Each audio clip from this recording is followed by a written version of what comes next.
Cashflow Diary Podcast, episode 568. Welcome to yet another exciting episode of the Cashflow Diary Podcast, the podcast that teaches you insider tips, tactics, and strategies for creating leverage streams of cash flow into your life. Learn from top-performing entrepreneurs, business owners, investors, and thought leaders from across the globe as they share their secrets to success.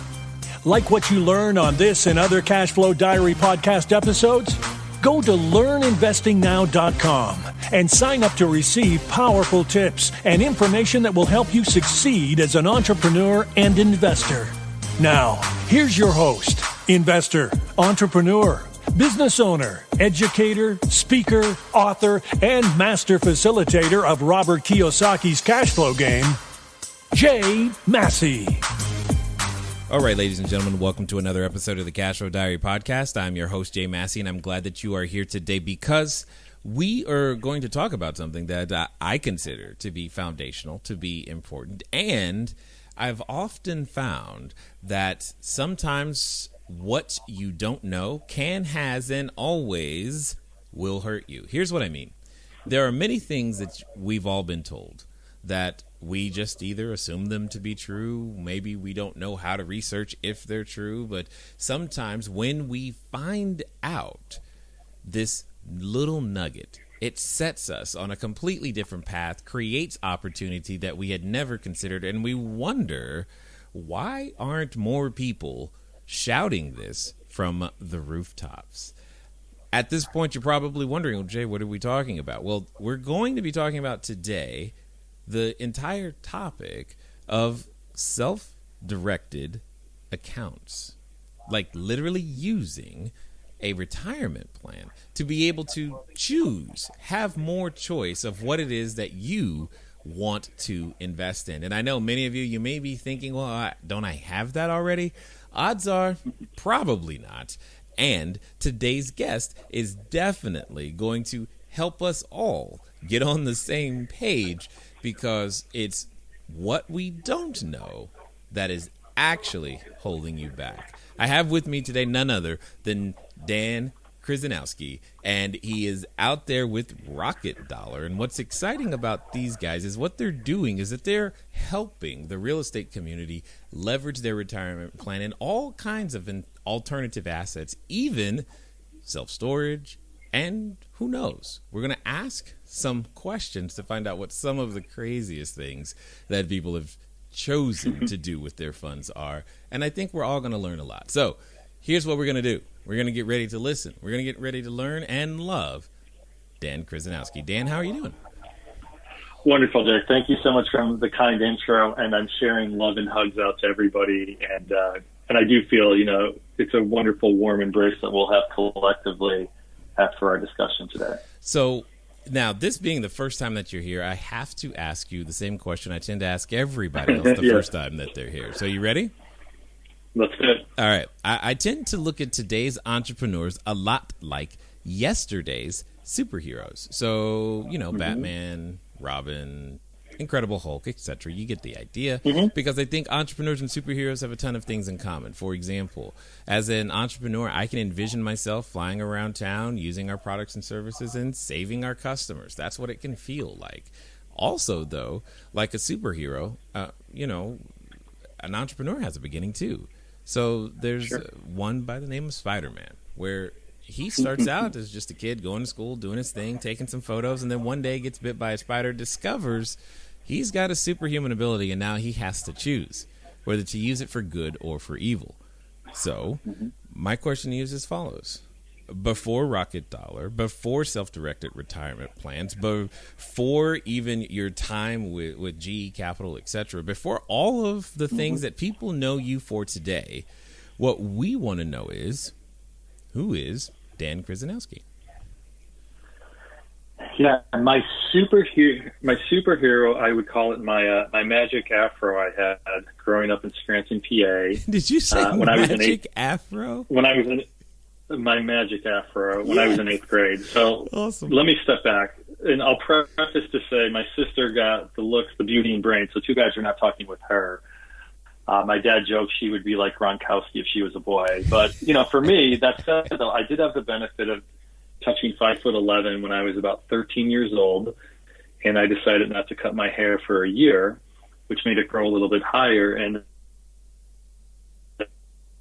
but also with tremendous, I'd say, just teamwork, grit, and coaching, and also wearing 2 different colored socks with the old school ones that you would pull up to your knee. Wow. Lo and behold, we pulled off an undefeated state championship in Pennsylvania. Now, my claim to fame, and I hope, first of all, I hope Kobe's listening, but if not, I was one level of separation away from beating Kobe. And why I say that is, in high school, the Philadelphia press said, hey, this other gentleman, Donnie Carr, is probably better than Kobe. One was in public, one was in private. And the word on the street in the mid-'90s was that, Donnie Carr was the bee's knees. So, basically, if it was Donnie or other people that eventually started in the Big Five schools across Philly, we just had the magic. I'll call it my superpower, or I should say our team's collective superpower, to be a bunch of just 6 foot and under kids from Scranton, PA, with a very, I'd say, loudmouth coach, a very dedicated coach to pull off, an undefeated state championship. So that I feel, and now that I'm bald here, of course, I can barely get off the ground, and maybe I'm looking for more of a cerebral sort of win at this stage in my life. Totally understood. So as we go through this, I'm curious to know, how do we go from, the magical afro all the way to what we do today? Like, what was that journey like? Yeah, so I feel like Dr. Evil a little bit here. I caught a clip on the TV on the plane last night. But what it is, I'm very blessed. I had a great life, and I'd say a very cookie cutter my first 30 years. So to keep it simple, I was born in 1978, graduated undergrad in 2000. I was fortunate to be guided by some of my uncles to go to Wharton, so did my undergrad at Wharton. Traded for Merrill, did what I did. If I did on the debt side, I'd probably be calling you from my island today, but would have contributed to the financial crisis. So as I said, bad for the pocketbook, good for the soul. And, finished up a great master's program at Thunderbird. I've always had international aspirations, and a whole bunch of good things came out of that, including some time in the Bay Area. That was always on my bucket list, and meeting my wife in Mexico, of course, which was fantastic. So, pretty standard, following, I'd say, a quote-unquote normal path, or what was, my parents did and my, I'd say other Gen Xers did. And as many folks on the call know, we had a little bit of a shakeup, to put it mildly, in 2008. And from there, my antenna, really, really went up. And this is not to say I didn't do entrepreneurial stuff on the side, but it would be more for a social good. For example, starting a nonprofit, or focusing on youth engagement, as opposed to, a true, we call it, say, tech startup. But right around 2008, I had the inkling to say, wearing khaki pants and, taking the train or being in Stamford, Connecticut, working for GE is probably not where I want to spend my next 30 years. So my wife and I, for the past decade, we've made it back to Austin, Texas, and I'd say from here, I've never been afraid to put my money where my mouth is, has been this entrepreneurial journey into, a fantastic experience of alternative investments. So I guess the question then begs itself. There are many people who would love to have the pedigree that you just, mentioned. Why leave that environment? Yeah, some of it is that there was I hate to say I had a crystal ball, but even looking at GE, the headline yesterday or a few days ago was that they're going to be cutting the pension. So although this doesn't affect me greatly, there was many folks that I think many times saw a better way, or maybe were forced to turn their head of, I don't want to say deep, HR violations, but let's just say it was a pretty heavy-handed environment. This wasn't GE, I think, across the country generationally, and that didn't sit well with me. I had a feeling that, if you treat folks with respect, you're open to innovation for trying things as opposed to a heavy-handed mistake. The good things would come out of it. So for me, I didn't see the likes of a GE or a larger company changing. And I felt I had to be in an environment where, folks actually encourage you to take risks, to do different things, to be in a much more collaborative as opposed to a very zero-sum environment. So that's, I think, my gut feel. In many ways, I feel that hypothesis has played out over the last decade. And a lot of it, although, I was fortunate to have, I'd say, great schooling, wonderful parents, great upbringing in Scranton, Pennsylvania. But ultimately, it's just that personal decision to say, am I going to be following everybody else, being led by fear, or having the confidence that, I am enough and I can do stuff on my own. Interesting. So it was more of a choice to live closer to your values? Definitely. Yeah. And as I said, I've always had, and I had the benefit in my, of my 20s to volunteer on the side, to mentor folks, to do stuff very, tangible that was helping people. But after a while, I realized as you grow the corporate ranks, there is a much heavier view of politics. And many times I can't blame some of the folks at the tail end of their career making, say, $500,000 in sales. Well, I probably wouldn't give that job up either if I had 3 kids in college. So, with that, I think I saw how much more how the real world tends to work as opposed to kind of this blissful thing, how it could. And now I feel I'm in the middle, but I've really chosen to, as I said, take back more of my time to focus on things that I am feeling very passionate about. Got it. So lead us to why, in the position that you come from, you could have chosen anything. There's a reason that real estate called and you answered. Yeah, so I had the benefit of, during my GE days being with GE Real Estate and also aviation. And it's funny, I would spin the globe around and say, where can we do a cargo port deal? So say where UPS flies into and drives out of. And that was very exciting to me. And then on a more micro, I would always, nerd out and say, well, how can I make the most of my 401k? And I would look at different bonds and CDs. And then lo and behold, in, probably about a decade or so ago, I'm co-best men in a friend's wedding. And, myself and this other gentleman are getting ready. And, we talk, what do you do? And he says, oh, I flip houses. I'm like, oh, that's interesting. What is that? He gets into it and he says, if you want to put some money, you could. I'm like, that's great. What are you paying? He said, 15%. And I was like, whoa, this is awesome. It's not 15% today, but it's still really solid. And then the big light bulb moment for me, he said, did you know you can also use your retirement dollars? And for me, this was, I viewed myself, spending those, call it cold, quiet nights looking at Fidelity and, the limits, what would be on their portal versus, almost any transaction in the world, I would now be able to take back control of my retirement dollars to invest in. And either just for the black and white returns, but also just for, I'd say, the impact on community that I can shift over that I did not have in my liquid funds. For me, this was, I'd say one of those great revelation experiences. And then I had the benefits, you mentioned real estate also, outside of just giving hard money loans. I ended up with, on the 9 to 5 with Sparefoot, which was the hotels.com of self-storage and aggregator. I got to meet everybody in the industry. I kind of tagged who I felt was the top COO and CMO. And then coincidentally, a year later, they both decided to go on their own. So I've been a capital partner with Pinnacle Storage Properties also. And the one thing I think unconsciously as I've been, guiding folks raising money is sharing to say, hey, did you know you can use your retirement dollars? And the likes of a Pinnacle and other folks that take advantage of this, guess what? Lo and behold, 20% of their raise comes from retirement dollars. So as I see it, and I'll admit there's different benefits, or things that you don't get to receive on the tax side if you're using your checking account money versus retirement. But my big, on the whiteboard, I would say, I'm making 2 to 3% in some, call it conservative bond fund, and I can earn 10% with somebody that I trust to know, and I can look at the real estate.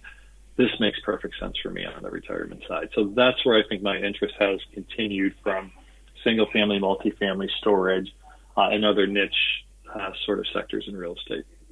The interesting thing about this is how I can hear that understanding that you could use your retirement dollars became the unlock. And it was very similar for myself. I know all of my first transactions, in fact, definitely the first $5 million or so that I ever raised. That's where it was. It was other people's retirement plans.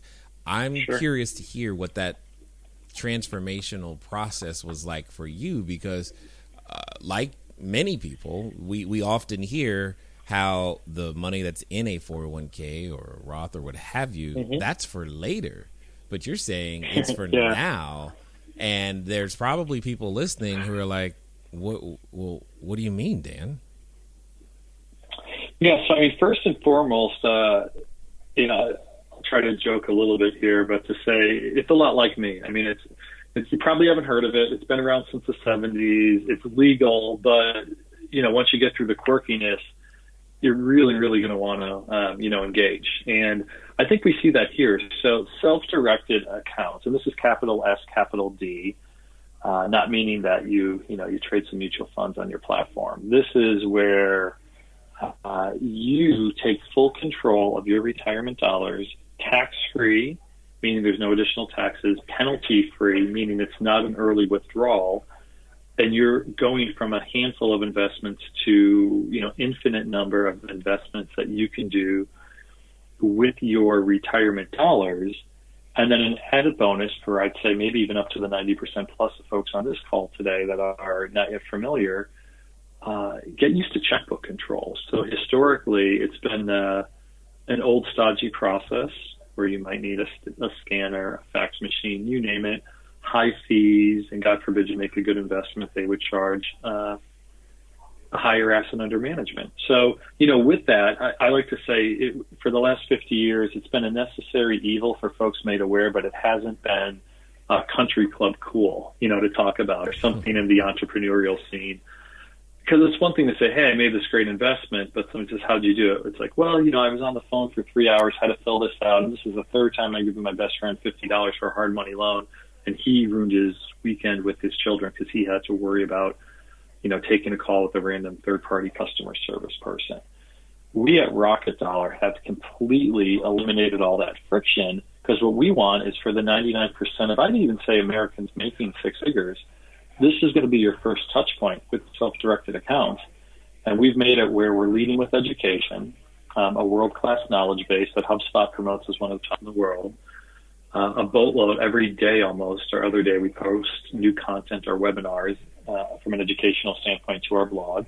And then finally, the caliber of folks on our team are people that have been in this niche for the last decade or so, either having these accounts and or raising money. So you're talking to very qualified folks with hyper expertise. And the final point is there's no fine print. I mean, there's a one-time upfront and a flat $15 a month, and that's it. Whereas the other folks in the space are still, trying the old high fee, high touch, for fee Wall Street model. So, okay, now being intimately familiar with a number of people who perform this particular service, I just want to make sure I heard something clearly, and at the same time underscore it for everyone else listening. I heard one-time fee and flat fee per month. So regardless of the number of transactions or the value of that's in the account, that stays the same. Yes, that's exactly correct. So our core product, it's a one-time upfront of $360, and the folks, you stick around long enough, there might be a discount at the end of the call. But the point is, it's one time. It's a very, we feel reasonable amount. And then secondly, the big thing that you underscored, it is a flat $15 a month, regardless of asset size or how much money you move in or number of transactions you make. And finally, you're making these from a checkbook control. We never hold your money hostage, so to say. You have full access to your money at all times to invest in what you want, when you want.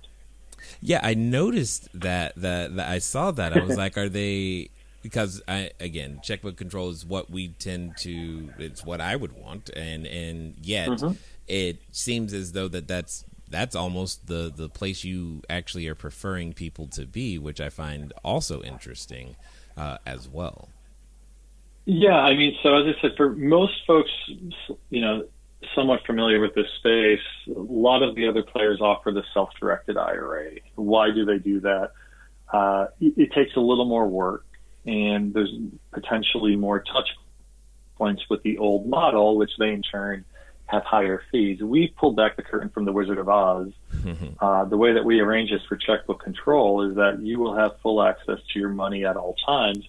And, even to the extent we realize in California how, LLCs can be pricey for folks that, let's say, hey, I have $25K in a Roth. I want to put it in my buddy's startup, set it and forget it. We have an arrangement, a certain type of structure that will not be potentially charging that, heavy $800 LLC fee to the state of California. Now, separately from all that, as you know, I've listened on your calls. I mean, a lot of folks are self-employed, the new term dualpreneur, or folks just doing some side gig or maybe a very heavy entrepreneur. I share this because a greater percentage of Americans are now self-employed, and the huge benefit of being self-employed is that you are eligible for the solo 401k, also known as the individual 401k or EQRP. There's different names out there. But the main point here is that this, for folks that are self-employed, you can not only contribute 10 times as much that you could for an IRA, but by default, the account is a checkbook control with no LLC involved up front. So I know you're on the West Coast. Imagine there's a fair number of folks from California. So I'd say even with a little bit of self-employed income on the side, this is a very, very favorable account.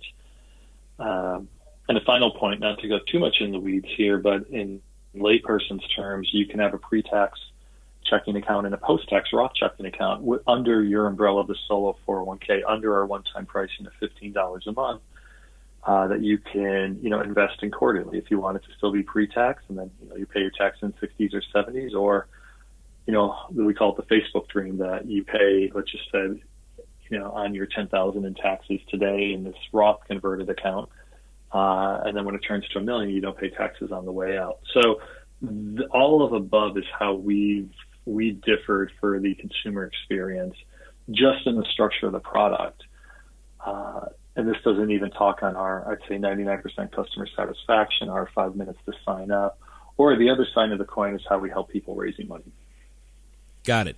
Now, for the sake of everyone listening, I just want to underscore one particular thing. Some of you may have been under the impression, that a 401k or your retirement plan was actually the investment vehicle. And it's more the container. So if you can think of it that way, it's more the container that is holding the value, the cash, the asset, etc. And what we're talking about here with the people over at Rocket Dollar is all about, well, once you have it in the container, what it is that you're able to go then place, the where you're able to place the funds. So with that being said, Dan, there's some people who would say to you, if they could right now, but the people at my HR department said my 401k is already self-directed. What don't I understand? All right, everybody. Thanks for listening, and I'm glad that you are enjoying what you are hearing thus far. But here's one of the things that's really important. One of the most important things that you can do is get started. One of the things that I've said before, and I say again, once you get started, stay started. But more importantly, there can be lots of roadblocks to getting started. So what we're going to do is we're going to remove one of those roadblocks for you and make it a little bit easier. Because the thing that I don't want to stop you is thinking, do I need a local number? How about a long distance number? Or should it be 800? How on earth am I going to make that happen so that people can contact me as I'm out there building my business, making my cash flow grow, but most importantly, understanding that it doesn't have to be difficult. Many of you may know, but if you don't, there's a company out there by the name of Grasshopper. And what I want you to do is I want you to go over to trygrasshopper.com/CashFlowDiary. Grasshopper is the entrepreneur's phone system. It works like a traditional phone system, but requires no hardware to purchase, no software to install. It's just a number that flat works. So if you are out there building that distributed workforce across many different locations, it's a way for you to still go out there and make your number be unified, simple, easy to use, something we've been using for quite some time. So again, go over to trygrasshopper.com/CashFlowDiary. Now, let's get back to the rest of the story.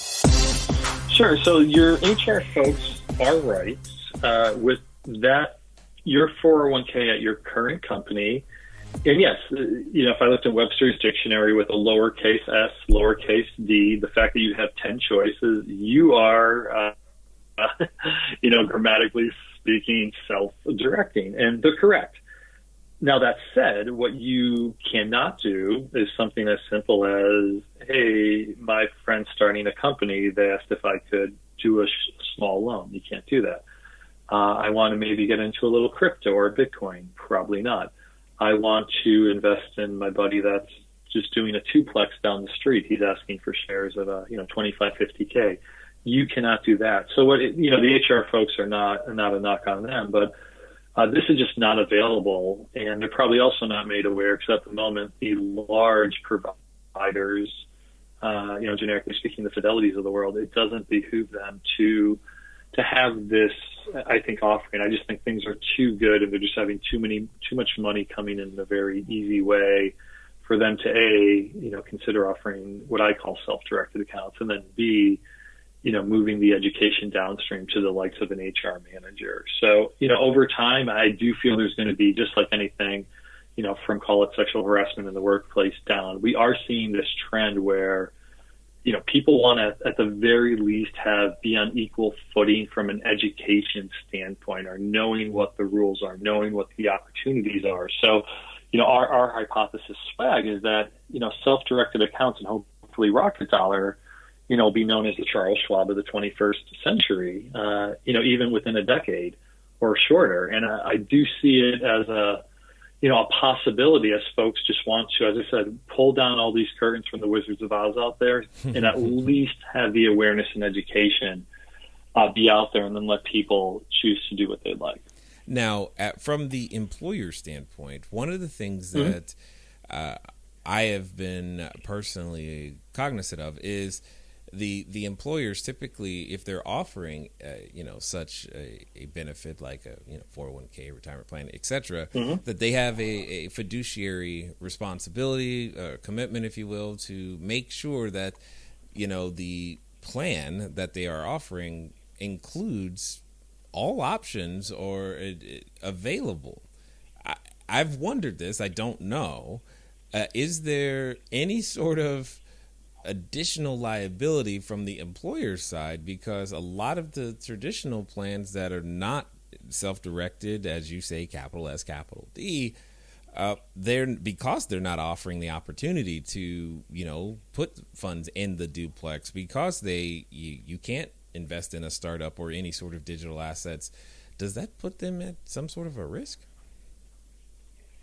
No, not at all. I mean, so this is the general rule of thumb until you're 59 and a half is that you cannot touch your current company's 401k to move the money out without paying some sort of penalty, or if you're under, generally speaking, a health-related financial hardship.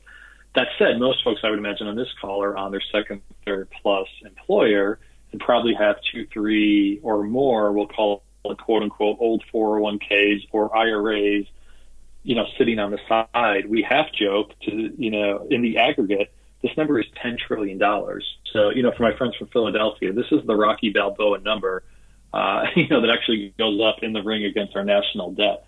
I mean, the person's old 401ks / IRAs total $10 trillion. And then behind that, as you said, it's the current employer plan. And then behind that, you have some military, say TSP money. And then behind that, all these self-employed folks. So, I won't guesstimate of what the final number will be, but let's just talk about the 10 that we know folks have sitting not with their current employer.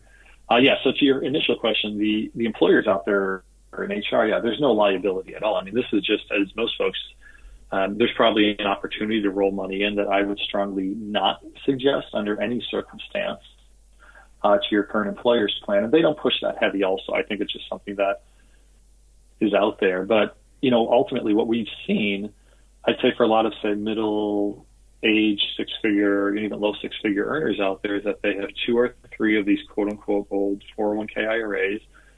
But once they're made aware of this, they can very easily roll over or transfer without penalty, and they generally tend to do $100,000 or more into, say, a real estate deal. Got it. Makes sense. Now, through this process, I'm sure this has given you some, we'll call it unique insight into the things that people have a desire or places to actually place capital. I'm curious to hear some of the creativity that your clients have taught you. Yeah, I mean, the fun stuff, of course, first is an oyster bar. Another one is, anything you see on crowdfunding these days. I'm guilty way back in the day of investing in a comedy tour. Wow. Good way to lose some money. But I would say that any sort of bar, restaurant, any sort of passion play, especially through a crowdfunding platform, the way it's set up, you have a much better chance of getting your money back if it's coming from year one revenue, if it's structured correctly, versus kind of the old school pie in the sky. You give one of your buddies something because they have an idea in an unstructured environment. I've not too much, I'd say sizzle, but I've had wonderful experiences with female entrepreneurs. A lot of them are giving back, doing something very tangible in their community. One was a window business, which was great. Another friend cured herself of type 2 diabetes, has a dynamic sort of story and blog that's going to be launched both in Spanish and English. So I'm very excited about that. And, the big thing here, I think you can read through the tea leaves, is at least what I see, and I think what folks see, particularly on their second, third, fourth investment, once the account is up, what they're doing here is they're either doubling down on the current place that they're investing, say it's somebody that does hard money loans for real estate, or they're branching out to their community. So to give a very, vanilla example with, say somebody puts $100,000 with storage and there's an 8% dividend, well, that $8,000 could go for, a peer-to-peer loan, maybe a restaurant down the street. There's a lot of things that come out of it that I think we're going to see more in the year 2020. We have a private Facebook group for our investors, and, the chit chat is kind of switching to this, or folks feeling, crypto for 5% of my IRA, that might be a pretty good bet. So we're seeing the shift, I think. I'll just put it this way. We're not seeing folks kind of turn around and double down on the stock market at this point. Totally understood. Yeah. In fact, I'm beginning to see self-directed custodians like Rocket Dollar, etc., be able to offer access to digital assets. And you guys probably have the most number of relationships in that arena that I have seen. I'm curious to know if that was intentional or what. It was, and let me preface that we're not a crowdfunding platform. We're not a deal shop. We're not a matchmaker. We never hold our account holders' money and do stuff for them or tell them what to do. That said, we do feel we have a responsibility, as you touched on it earlier in the show. Even 99% of folks are still unaware that this world exists. Mm-hmm. So outside of the very smooth user experience, just from the education point, we don't want to just say, hey, it's commercial real estate, that's it. No, of course not. So we show there's some gold plays, there's different crypto funds, there's something, one of our newest partners, Acre Trader, where you can buy, a percentage of a parcel of land, invest with Carl, where you can have a partial ownership in a share of a hedge fund. There's a lot of exciting stuff, and kind of with this foresight, obviously, the most folks on the call, especially when you how do you want to pay? Cash, checking, PayPal. What we've built and what we'll be launching with some partners, over the next few weeks is the Rocket Dollar API. So as you're saying, cool, this is a great crowdfunding. I like this sort of, real estate deal.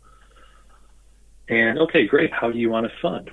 With your checking account or with your retirement dollars? So it was a little bit field of dreams, but I think we've also, our CEO, last company, Goldman Sachs, that he founded, Goldman Sachs, bought about 18 months in.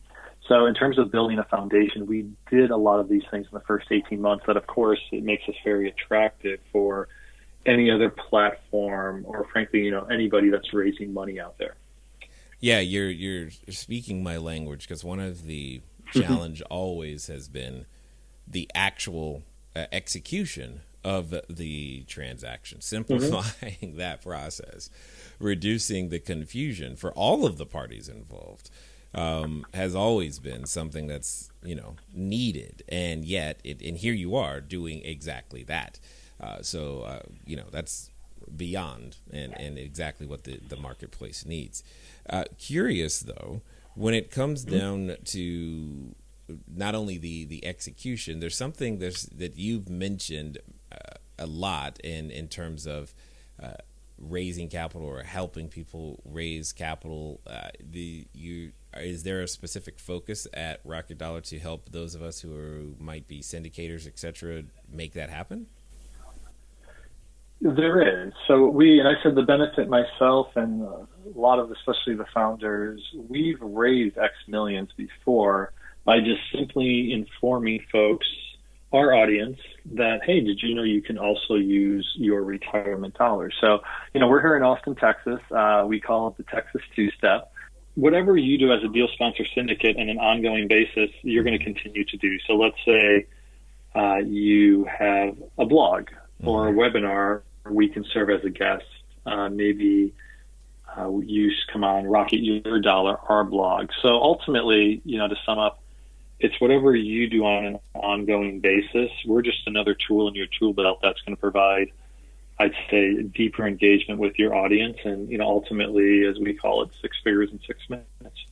What I think is interesting, though, and I hope people are hearing, is the challenges that I've dealt with and that many of you out there have dealt with are the very things you guys over at Rocket Dollar have decided to take on, to resolve, to make easier, so that in the digital age, those of us who may have an email list of, a lot of people, we can bring an opportunity to them in a way that we couldn't have before. So if I'm hearing you correctly, Dan, what you're saying is we still have to go through all the normal channels to get our deal and be what it needs to be. But when it comes time to the subscription process and all of this other stuff, or actually facilitating the transfer of the self-direct of the retirement plan from either where it is to where it needs to be, or even actually executing the funding of that particular deal, this is something you guys are bringing to the table to make faster and easier. It almost sounds like they can do it on their phone, the way you're talking. We're pretty close to that. Yeah, I mean, it is true checkbook control. I mean, our partner bank, SDIRA Bank, they're FDIC insured out of Colorado, very tech friendly. And yes, it's also, we're in the 21st century, and we're happy to be there. Yeah, I agree. I'm just glad. I've often joked that one of the challenges with real estate, it's still one of the last places and business models that uses paper. So it's like this becomes the challenge. I mean, just the other day, for the first time, I saw a notary where you didn't have to physically be there, and you could actually get something notarized online. So I'm like, awesome. So if we can solve that, and you guys are solving this, it feels like, well, now I can do deals from anywhere, man. It's pretty sweet. Yeah, I mean, we're just a caveat. I mean, if there's a subscription document, all of that will still be fine. This is more just on moving funds. Yeah. It will be as easy as writing a check or or ACH wiring money from your piggy bank checking account, which is exponentially different than how this industry has acted for the past 50 years. Got it. So for those that have listened this far and want to find out more about what you guys have going on, what's going to be the best way for them to catch up with you guys? Sure. So I don't want to scare folks with my last name. We'll be on the call another 30 minutes trying to spell it here. So I'll keep it simple. Dan, D-A-N, at rocketdollar.com. You can also go to rocketdollar.com/CashFlowDiary. And then, finally, just as a thanks, I know this sometimes it gets pretty deep, and I respect folks listening through here. If it makes sense to sign up, ultimately, I do want to extend, I'm from Philadelphia, so Ben Franklin, Brotherly Love, extend $100 off to your listeners by entering CashFlowDiary 19, as in the year 19, CashFlowDiary 19 for $100 off a Rocket Dollar account. Excellent. Absolutely appreciate that. Now, as we wind down, I've got a final question for you. There's a number of people who probably have just been introduced to a new concept, or more importantly, they may even think that, I can get my business off the ground now. They started listening in one particular space, and now they're at another spot. They're at what I like to call the precipice of decision. And oftentimes, when we get there, as humans, we have a companion that joins us at the edge of the cliff, and it's usually in the form of a voice, and it's a voice that reminds us of what we can't do, how it didn't work last time. And there's no way that this retirement plan thing is real, because I would have clearly known about it. My financial planner would have said, and, et cetera, et cetera. And for some people, they're related to that voice.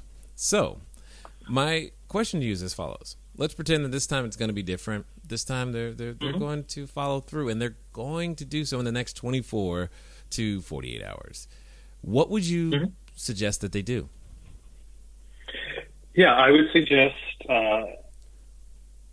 coming to our website, rocketdollar.com/learn, and answering any questions or potential doubts or items of interest on this. As I said, I think education is good. I do feel most folks could, even if you're completely unfamiliar, self-educate to get you 90% plus of the way there in 5 minutes alone from our knowledge base. And then also reach out to myself or our sales team. As I said, we specialize in this niche. We will even give more conservative answers. We never want to put folks in the gray area. And ultimately what we've seen is just hundreds upon hundreds of very happy customers that have made this leap, and they tend to actually refer it out. So, I guess to sum up, it's finally country club cool, or hipster or taco truck cool, whatever you want to call it, to talk about these sort of accounts. I do think it's time to become mainstream. And, just a final point for folks who might be hyper-conservative, just reflect like, hey, this has been out there since the 70s. The likes of the PayPal mafia, Mitt Romney, our presidential candidate. A lot of notable folks have taken advantage of this. So, from that standpoint, it's been proven, it's been around, it's not going anywhere. And as I said, I just think it's this time, the time and place in our country where people have this opportunity. Excellent. And that makes a lot of sense to me. And I definitely appreciate what you guys are out there doing. Again, anytime someone can make my life easier with what they're doing, I'm interested in that particular product or service in this particular case. And just let me be one of the first to say thanks for taking the time to share your knowledge, your wisdom, and your insight here with us today at the CashFlow Diary, sir. Awesome, Jay. Always a pleasure. Thanks so much. All right, ladies and gentlemen, you know what time it is. It's time for you to move at the speed of instruction. What does that mean? That means get over to rocketdollar.com/learn. Why? Because, you need to know more. And more importantly, many of you know, while listening, you were like, oh, yeah, that's right. I do have that 401k. Where is that? And if you had that question or that thought go through your head, you are exactly the individuals that we've been talking about. So go out there, make something happen with that cash, that capital. It's sitting there idle. It can go do some good for you and the economy. All you got to do is get over to rocketdollar.com, as I said. With that, ladies and gentlemen, it's been fun talking to you guys today. I look forward to talking to you soon. Until next time.